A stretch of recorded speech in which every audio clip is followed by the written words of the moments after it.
This is Living Catholic with Father Don Wolf. This show deals with living the Catholic faith in our time, discovering God's presence in our lives, and finding hope in His Word. And now, your host, Father Don Wolf. Welcome, Oklahoma, to Living Catholic. I'm Monsignor Don Wolf, pastor of Sacred Heart Parish and rector of the Shrine of Blessed Stanley Rother. Isn't it amazing to note the current popularity of prayer? It's hard to go anywhere on the internet without being reminded of an app or a website or a group that you can join for prayer. And that's not all. People talk about their participation in these offerings. They're more than advertisements. They're an active part of the spiritual life of our day and time. There's something to take note of. Now, all of this would have been a dream for Catholics in the 40s and 50s, as many prayer leaders were trying to motivate their audiences to reach out to the rest of the world. There was a more intact sense of the life of the church then in all denominations and across most demographics. But the ease of interconnection we enjoy was lost to them. Father Peyton had his Rosary Crusade, and Bishop Sheen eventually came on the air with his programs. And there were other smaller leaders with varied audiences, including our own Monsignor Waldy from here in Oklahoma City, who, it is said, was the first priest in the U.S. to have a program on the radio. And they made substantial gains in the public at large, but who they were able to appeal to and the eyes they were able to appear in front of is dwarfed by the power of communication in our day and time. It's amazing. To get a sense of the scale, just consider the reach of Catholic radio here in Oklahoma. Before the founding of the Catholic Radio Committee, I had a program on the radio in Spanish. It was an hour a week, which I recorded on cassette and then mailed to 6 radio stations around the state. The program played intermittently on those stations and on Saturday morning here in Oklahoma City when it was aired next to other programs, alas, that were in English. It was better than nothing, but only just barely. Now, of course, Catholic programming covers the state 24 hours a day on a dozen stations. It's beyond anything anyone could have imagined all those years ago when I first dipped my toe into the radio medium. And I'm generally in favor of the invitation to pray and all those who want to join and pray together. Of course, I pay attention to the apps that I have, the apps that I have with the general Catholic backgrounds and vocabulary, because I feel the most comfortable there among those kinds of apps and because they're advertised in Catholic media. I gravitate to them because I feel like I can trust them and their message. But if it were a network of those who are not Catholic and they were sincere and true, I'd have no objection to what they were offering. Praying together as a people of God is one of the gifts of the Spirit and one of the gifts that we can offer to the world. When I hear the advertisement to join these people in prayer, I feel drawn to them. I've mentioned before one of the experiences I had about prayer that moved me so deeply during the Beatification Mass of Blessed Stanley Rother in 2017. Not only was it moving, it created a real sense of longing in my heart that still dwells there. It was when we were all gathered in the great arena and the Mass was beginning. The thousands upon thousands of us had come in and found our places. Most of us were feeling lucky that we could make it in at all, since there were so many more people than had been anticipated, and only those who had come early and stood in line were going to be a part of the Mass live. But as Mass began, with the rousing music from the choir, we settled into the ordinary routine we all know. Cardinal Amato invited us to remember the Lord's forgiveness, and together we prayed the Confiteor. It was all of those voices together as we repeated the words we knew in English and Spanish and Vietnamese, all of us confessing our sinfulness and our need for the Lord's presence and forgiveness in our lives. It was a moving moment. It brought goosebumps to me. At that moment, I thought, wouldn't it be incredible if all believers all over the world were able to pray this prayer together, just as we're praying it now, today? And we were praying it not because it was forced or because we were learning something new or because we were making some space in our worship for something strange from the outside, but because it comes from the heart and it's part of who we are and what we do. It's not just because the words are in common and make up a common heritage, but because they are part of the life of the faith and the practice of the faith that we all share together. It's the sharing the common life together, the unconscious brotherhood we share as we confess our needs together that make it all so powerful. If only it could be so, we could be together. If only we could stand as one church, the one people of God, one family of faith, gathered as one. That would be a power almost impossible to ignore. It was powerful beyond my expectation and experience when there were 17,000 of us gathered together praying. Can you imagine what 1 billion of us together would be like? That we have apps and networks and opportunities contribute to helping us fulfill this goal. Of course, we should mention that when we say Mass on Sunday, we're all gathered as Catholics together as one church, and we all say the same prayers together, repeating in the same way and at the same time the same belief and practice. We tend not to pay too much attention to that fact. It's been much more the case in recent generations to focus on what issues and practices divide the church rather than on that which keeps it together. But the fact of our liturgy and its power to hold us together should never be minimized. While it's not quite the same as having 17,000 voices all at once who are gathered for the same reason and focused with attention and purpose, but it is a remarkable fact of our being together as God's church. I've had the opportunity to celebrate Mass all over the world, and I can testify to the power of our prayer together. Whether the prayers are in Punjabi, Telugu, Estonian, or Hungarian, they sound as powerfully and as meaningfully as when they are prayed in the English of my heart, when they are prayed together as one church. Standing with the people of Santiago Atitlan as they repeat their prayers is an experience I've had dozens of times. Knowing they're praying in the same sanctuary and come to the same altar as Father Rother always fills me with the joy of the faith. We are separated by language and history, but we are one in Christ when we can pray together. But we're not all together as believers. That fact grows more and more tragic as we pass through the years.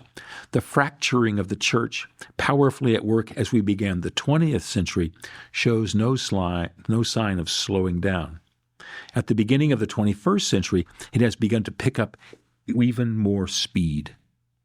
With the power of the internet, it's possible to gather people and fracture them even more thoroughly than before. After all, anyone with a camera and a pulpit or a stage and a microphone can make a claim for himself as the center of the church and claim a presence and a purpose counter to the whole church itself. As he does, the church is fractured and divided and pummeled even more than before. What began at the beginning of the modern era in the Reformation as an attempt to get church right has resulted in the postmodern era in the near eradication of the existence of any church at all, beyond the bounds of a few chairs and a couple of hymn books. This has exacted an enormous price in the world as we face the challenges of being Christian in our time.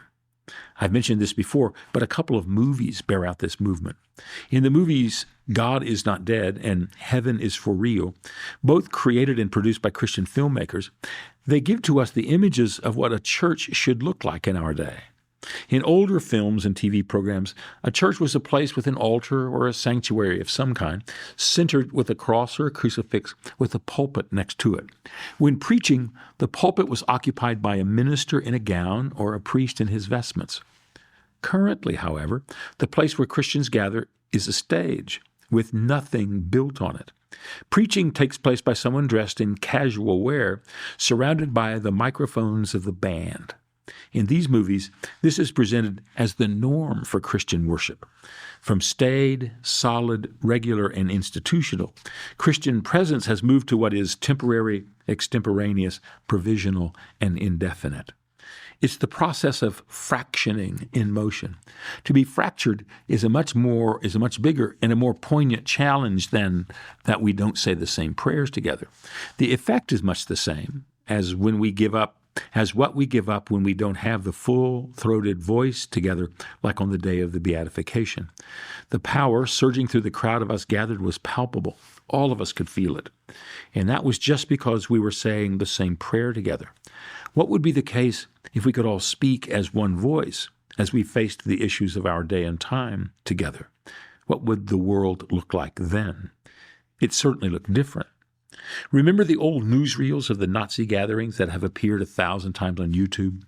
The banners are hung, the dais is arranged, and set in Arco Deco elegance, and the crowd comes in, led by men in uniform as they fill up the floor of the stadium. It is an immense gathered throng who've come to celebrate the promise of a new German future. With one voice, they shout and affirm and cheer. It's all amazing to watch, even 90 years later. The whole thing, from opening credits to final words, was choreographed to highlight the power of the people together.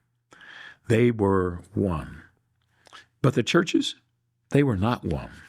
Everyone spoke from his own pulpit and with his own message. No one could speak as the church for all of Germany. The Catholics could speak the Catholic voice. Protestants could speak as Protestants, and they from different perspectives and points of view. But there was no unity in the words from the churches. The answer was not a counter-demonstration filling up a competing stadium. But if they could have responded with one voice, it would have been different. The churches were hobbled by their divisions. This played into the hands of those whose message of unity was so powerful and so powerfully seen. What would the future have been had it been possible for the church to speak full-throated and in unison? The invitation to pray together is one attempt to begin to answer this conundrum. If it's not possible to get Christians to stand together in what they believe or what they can profess together, then it might be possible for us to be able, at least, to address God together. That's the thinking behind these apps, and it's a good effort. Frankly, I can't think of a better one. If we can all agree that we are sons and daughters of God, that God hears our prayers, and that we all stand in need before the divine, then we could approach God together with the needs that we share in common. At least we could do that together, come together and pray. It's a small step. Perhaps it can grow into a larger one.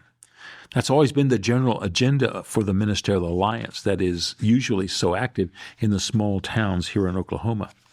It doesn't work with much effectiveness in Oklahoma City, but in small towns, in my experience, the ministers get together and put together a prayer service where they can invite all of their people to come and be a part.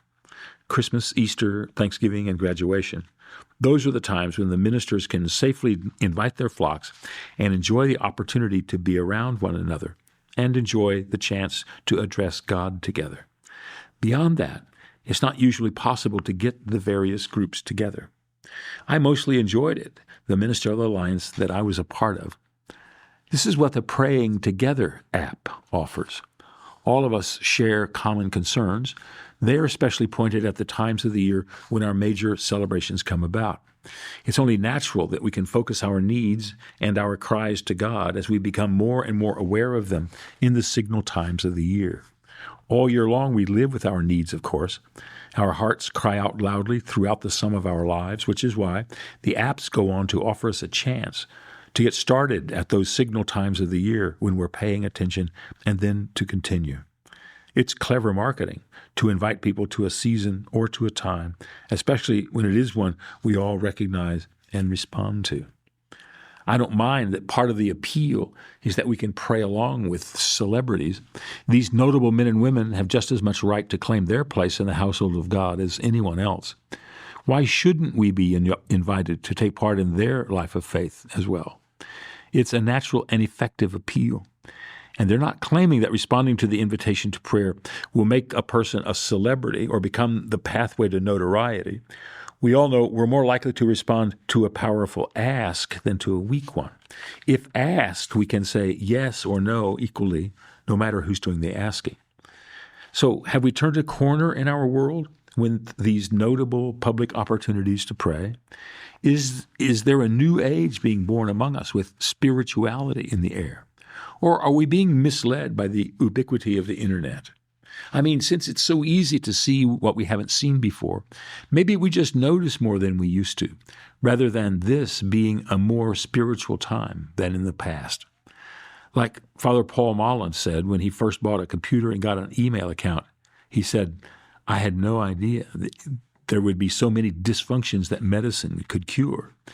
He hadn't been marketed to as effectively and as intensely as he was until he hooked his computer up. Maybe all things are like that with the prayer apps. Maybe we're just being saturated because we spend more time on our screens and at our personal accounts than we ever did before. It's hard to say, of course. The people in the middle of a new age being born never know that they are. Everything looks more or less the same from day to day. We only know that we know, and we can't know more than that. Whether this public focus on prayer presages something new or is only one more attempt with the same stifling result is still to be seen. And whether we make a hullabaloo about prayer, prompted by internet marketing, is worthwhile, it waits on the verdict of history. It's all still too soon to tell. But I hope it does matter. It does tell. I hope lots of people join and have an experience of being able to pray with one another and be able to draw out of the solace from their being together in prayer and the pursuit of God's will. Down deep, there's also for me the hope that if we can begin to draw together in prayer, then we can begin to hunger for the unity that should be our heritage. In the long run, if this is successful and fruitful, I think the first stop is such an endeavor to be that the final stop in such an endeavor will be the Catholic Church. I don't say that because I imagine everyone has designed these programs with some clever Jesuitical endgame in mind, snagging sincere people to become members of the true church. No, I think the final step in this effort is obvious because it is, in fact, the final step. In the development of the life of the church, it was shaped by its commitment to prayer and holiness. Those who want to enter a life of prayer and holiness will either create the structures and practices the church created, or will find what they're looking for already present in the church. When they do that, both the searchers and the church will be enriched. It brings to mind a comment I heard once from Father Joe Ross when he was the associate pastor at St. Joe's in Norman and the campus chaplain at OU. This was in the middle 1970s. In those days, there was a lot of attention paid to making Mass more accessible and more understandable for those who came. Plus, it was a time in which everyone bent over backwards to make all those who were not Catholic feel at home if ever they came to church. The formal nature of the liturgy, many said, kept people from feeling at ease, from experiencing the opportunity and the movement of the Spirit as they gathered. Mass was, in their minds, too rigid and too formal to be inviting. They described this as the problem to be solved. Father Ross invited them to think of a way they could come up together, they could put together a way to worship that would be spontaneous as well as inviting. So he said, come up with a way that all of us together could worship so that we can all be together and at ease with one another. So they got to work. They decided there had to be some general welcome to everything. There had to be a time when everyone understood what they were there for, so that what was going to happen could be explainable and obvious. There had to be scripture readings.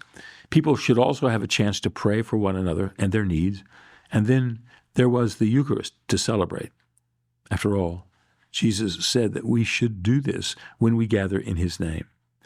Finally, there should be a summary, a sort of dismissal of everyone who is over 40. After lots of discussion, and after all, Jesus said we should do this when we gather in his name, and it should be a summary, a sort of dismissal of everyone who came. After lots of discussion and thought, they brought this to Father Ross. He looked it over and then commented, I don't know if you noticed, but you've just reinvented Mass. Everything you want to happen happens at Mass. Of course it does.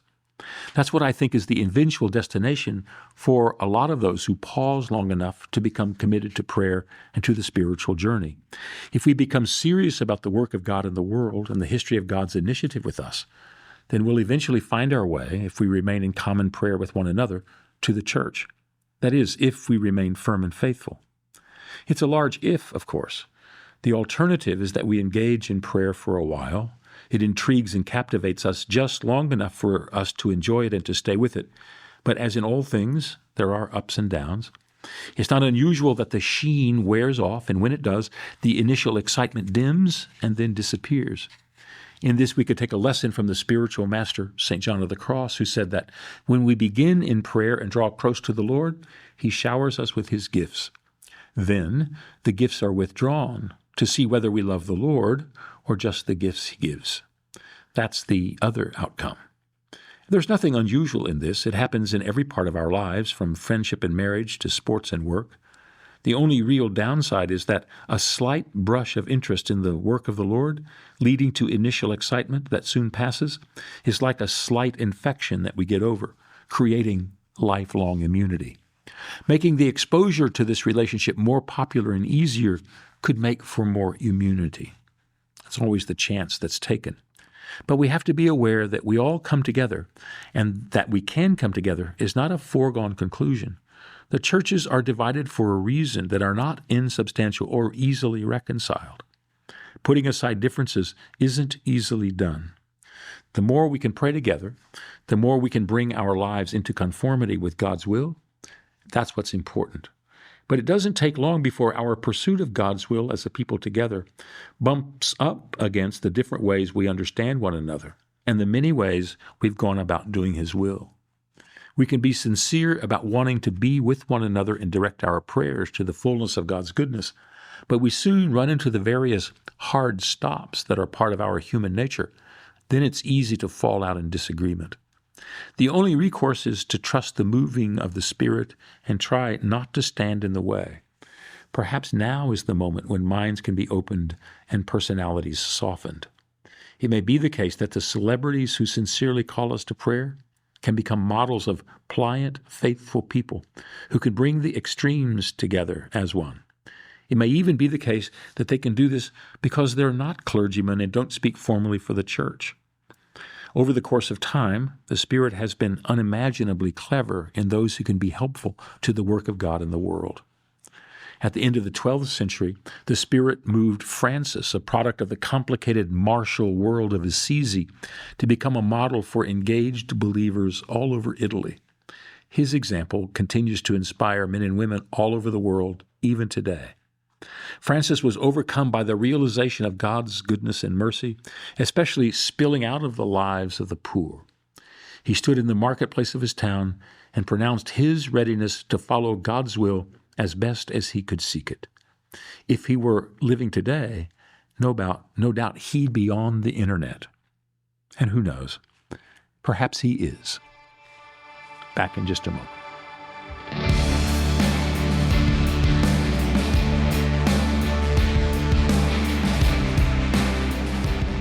Welcome back to our final segment, Faith in Verse. We have a poem today called "The Buds Decorate the Trees." The buds decorate the barren trees as if confetti froze upon the limbs before floating to the ground. Spring surprises in great measure. We see the promises boating upstream, more sight than sound.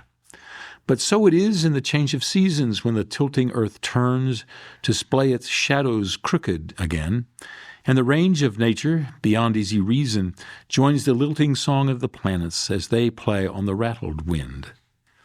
To bring us beauty, gilding our trees and drifting our beds with flowers, fecundity on display, flagrant and fair.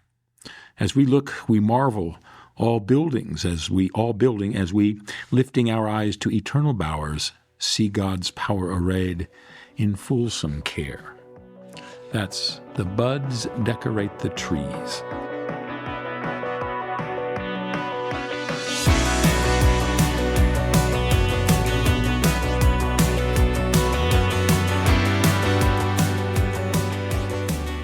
We are coming to end the season of Lent. It'll be just a few weeks as we reach its culmination during Holy Week.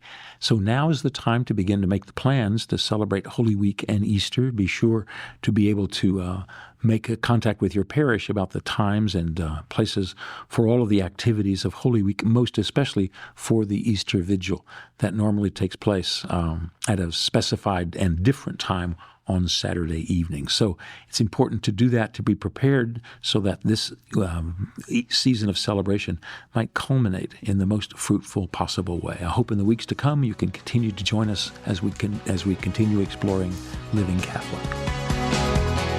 Living Catholic is a production of the Archdiocese of Oklahoma City for Oklahoma Catholic Radio. To learn more, visit okcr.org.